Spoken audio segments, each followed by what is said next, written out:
Book A Caribbean Mystery, a Miss Marple Mystery by Agatha Christie. Chapter 25, Miss Marple Uses Her Imagination. "So that's what had been going on?" said Mr. Rafiel. He and Miss Marple were sitting together in a confidential manner. "She'd been having an affair with Tim Kendal, had she?" "Hardly an affair, I imagine," said Miss Marple, primly. "It was, I think, a romantic attachment with the prospect of marriage in the future. What ftr his wife was dead." "I don't think poor Esther Walters knew that Molly was going to die," said Miss Marple.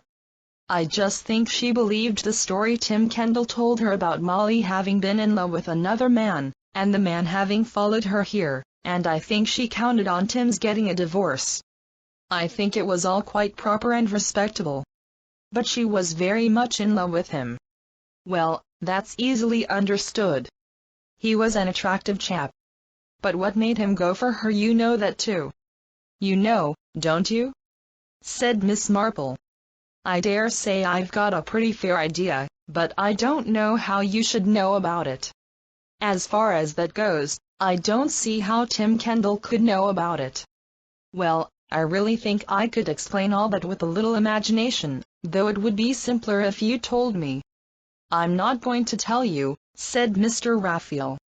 "You tell me, since you're being so clever."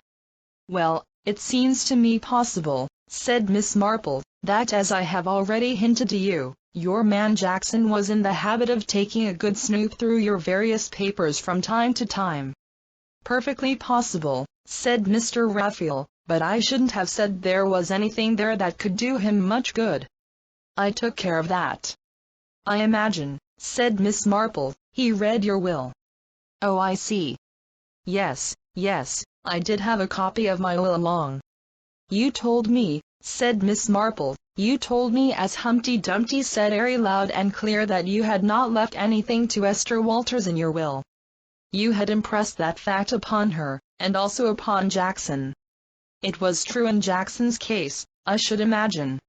You have not left him anything, but you had left Esther Walters money, though you weren't going to let her have any inkling of the fact. Isn't that right?" "Yes, it's quite right, but I don't know how you knew." "Well, it's the way you insisted on the point," said Miss Marple. "I have a certain experience of the way people tell lies." "I give in," said Mr. Rafiel. "All right. I left Esther £50,000. It would come as a nice surprise to her when I died. I suppose that, knowing this, Tim Kendal decided to exterminate his present wife with a nice dose of something or other and marry £50,000 and Esther Walters. Possibly to dispose of her also in good time. But how did he know she was going to have £50,000? "Jackson told him, of course," said Miss Marple. "They were very friendly, those two. Tim Kendal was nice to Jackson and, quite, I should imagine, without ulterior motive. But amongst the bits of gossip that Jackson let slip, I think Jackson told him that unbeknownst to herself, Esther Walters was going to inherit a fat lot of money, and he may have said that he himself hoped to induce Esther Walters to marry him, though he hadn't had much success so far in taking her fancy." "Yes, I think that's how it happened." "The things you imagine always seem perfectly plausible," said Mr. Rafiel. "But I was stupid," said Miss Marple, "very stupid. Everything fitted in really, you see. Tim Kendal was a very clever man as well as being a very wicked one. He was particularly good at putting about rumors. Half the things I've been told here came from him originally, I imagine. There were stories going around about Molly wanting to marry an undesirable young man, but I rather fancy that the undesirable young man was actually Tim Kendal himself, though that wasn't the name he was using then. Her people had heard something, perhaps that his background was fishy. So he put on a high indignation act, refused to be taken by Molly to be shown off to her people, and then he brewed up a little scheme with her which they both thought great fun. She pretended to sulk and pine for him. Then a Mr. Tim Kendal turned up, primed with the names of various old friends of Molly's people, and they welcomed him with open arms as being the sort of young man who would put the former delinquent one out of Molly's head. I am afraid Molly and he must have laughed over it a good deal. Anyway, he married her, and with her money he bought out the people who ran this place and they came out here. I should imagine that he ran through her money at a pretty fair rate. Then he came across Esther Walters and he saw a nice prospect of more money. Why didn't he bump me off? Said Mr. Rafiel. Miss Marple coughed. I expect he wanted to be fairly sure of Mrs. Walters first. Besides, she stopped, a little confused. Besides, he realized he wouldn't have to wait long, said Mr. Rafiel, and it would clearly be better for me to die a natural death. Being so rich. Deaths of millionaires are scrutinized rather carefully, aren't they, unlike mere wives? Yes, you're quite right. Such a lot of lies as he told, said Miss Marple. Look at the lies he got Molly herself to believe, putting that book on mental disorders in her way. Giving her drugs which would give her dreams and hallucinations. You know, your Jackson was rather clever over that. I think he recognized certain of Molly's symptoms as being the result of drugs. And he came into the bungalow that day to potter about a bit in the bathroom. That face cream he examined.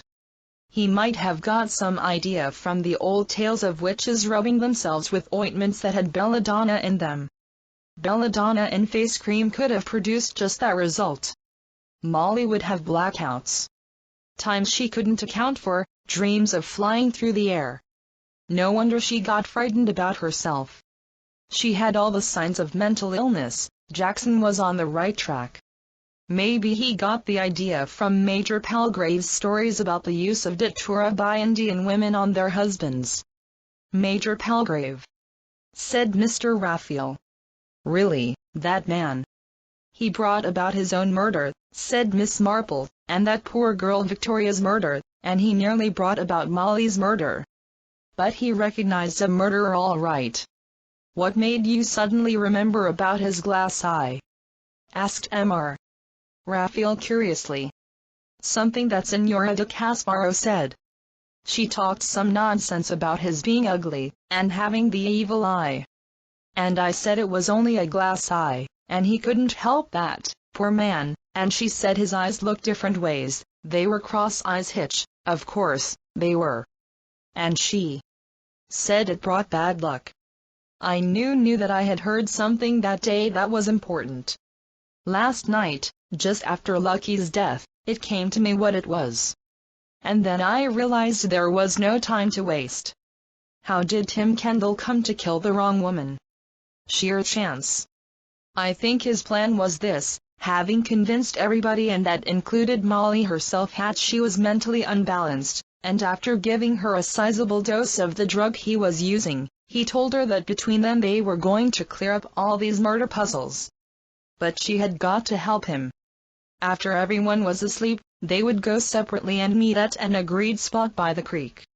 He said he had a very good idea who the murderer was, and they would trap him.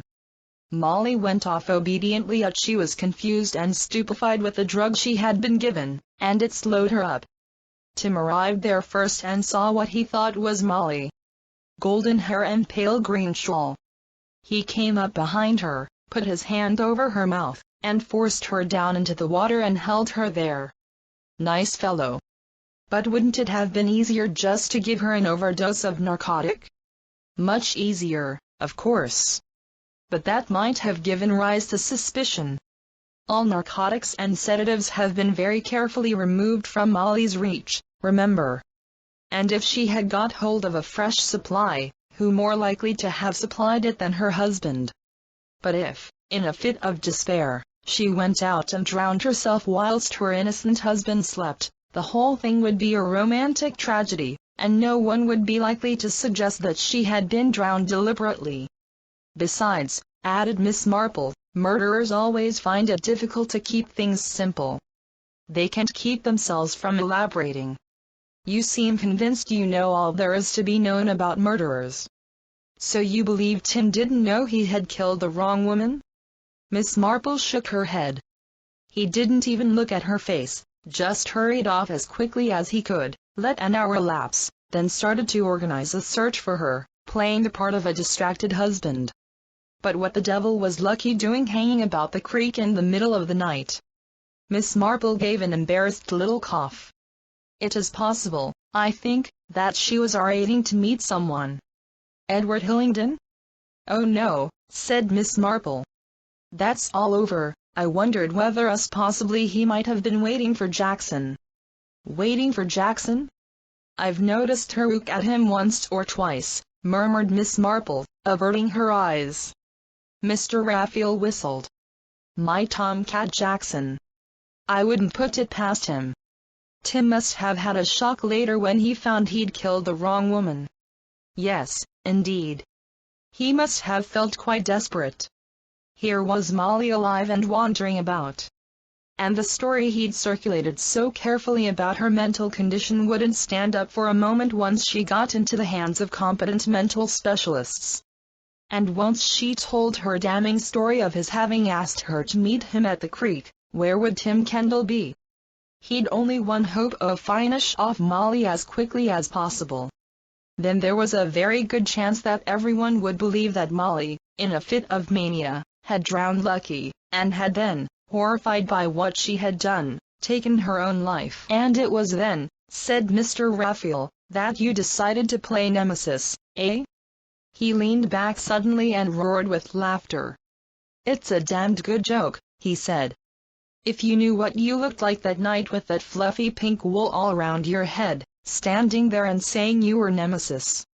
I'll never forget